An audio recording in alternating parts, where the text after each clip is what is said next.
নামাজটা ছাড়েন না, যত পাপ করছেন করেন, আমি বলি নামাজ ছাড়েন না। ইনশাল্লাহ একদিন নামাজই আপনাকে পাপ থেকে বের করে আনবে ইনশাআল্লাহ। শয়তান আপনাকে হতাশ করতে চাইবে, শয়তান আপনাকে হতাশ করতে চাইবে যে তুই তো গার্লফ্রেন্ডের সাথে কথা বললি, রাতের বেলা পর্ন দেখলি, তুই তো ফ্রি মিক্সিংয়ে আছিস, তুই মাদক দ্রব্য খাচ্ছিস, তুই কাজে ফাঁকি মারিস, তুই ট্যাক্স আদায় করিস নাই, দুর্নীতি করছিস, তুই আবার নামাজ পড়বি কেন? শয়তান আপনাকে এগুলো বোঝাবে কিন্তু যে নামাজ তো আমার সময় পায় না, আমি তো অনেক পাপী মানুষ। এই ধোকায় পা দিবেন না। আপনি নামাজ কন্টিনিউ করতে থাকেন, ইনশাল্লাহ আল্লাহ পাক আপনাকে পাপ থেকে বের করে আনবেন ইনশাল্লাহ। ওই নামাজটা যদি ছেড়ে দেন তাহলে আর কোনো হাতিয়ার বাকি থাকবে না।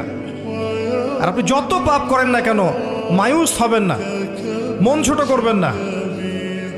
আপনার একটা সেজদা, যে সেজদা আপনি চোখের পানি ঢেলে দিয়েছেন আল্লাহর কাছে যে আল্লাহ আমার ভুলগুলো তুমি মাফ করে দাও, আমার তওবা তুমি কবুল করো, ইনশাল্লাহ দেখবেন ওই একটা সেজদা যদি কবুল হয়ে যায় আল্লাহ পাক আপনার সব গুনাহ মাফ করে দিবেন ইনশাল্লাহ।